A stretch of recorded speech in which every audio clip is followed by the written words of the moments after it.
অসহায় নারী পুরুষ ও শিশু কল্যাণ ফাউন্ডেশন কর্তৃক আয়োজিত আজকের অনুষ্ঠানটি খুবই চমৎকার ছিল, শুরু থেকে একদম শেষ পর্যন্ত। বিশেষ করে আমার যেটা খুব ভালো লেগেছে সেটা হচ্ছে অসহায় নারী পুরুষ ও শিশু কল্যাণ ফাউন্ডেশন যে ভবিষ্যৎ যে দুটা অনেকগুলো কার্যক্রম আছে, দুটা কার্যক্রম আমার খুব ভালো লেগেছে, আমার খুব হৃদয় ছুঁয়েছে। একটা হচ্ছে অসহায় বেকারদের স্বাবলম্বী করতে সহায়তা করা, আরেকটা হচ্ছে পথশিশুদের শিক্ষায় পদক্ষেপ গ্রহণ করা।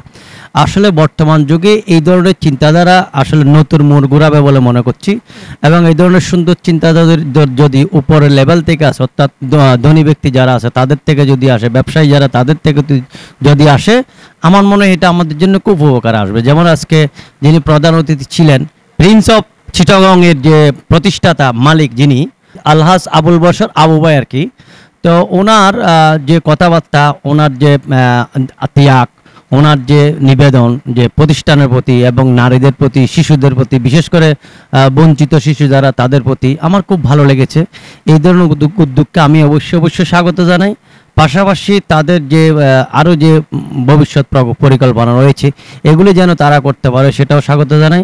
সর্বোপরি যারা এখানে ছিলেন এবং যারা এখানে আসছেন, অভিভাবক, সম্মানিত অভিভাবক এসেছেন, গুণীজন এসেছেন এবং ছাত্রছাত্রী এসেছেন, সবাইকে নিয়ে আমার মনে হচ্ছে যে এটা একটা সুন্দর উদ্যোগ হয়েছে এবং এটা যেন সবার মাঝে ছড়িয়ে পড়ে, ছেলেরা মেয়েরা যেন, শিক্ষার্থীরা যাতে নতুন একটা তারা দিক পায়, নতুন একটা দিগন্তের আলো খুঁজে পায় সে প্রত্যাশা করছি। এবং অসহায় নারী পুরুষ ও শিশু কল্যাণ ফাউন্ডেশন সামনে এগিয়ে যাবে সেরকম প্রত্যাশা করছি।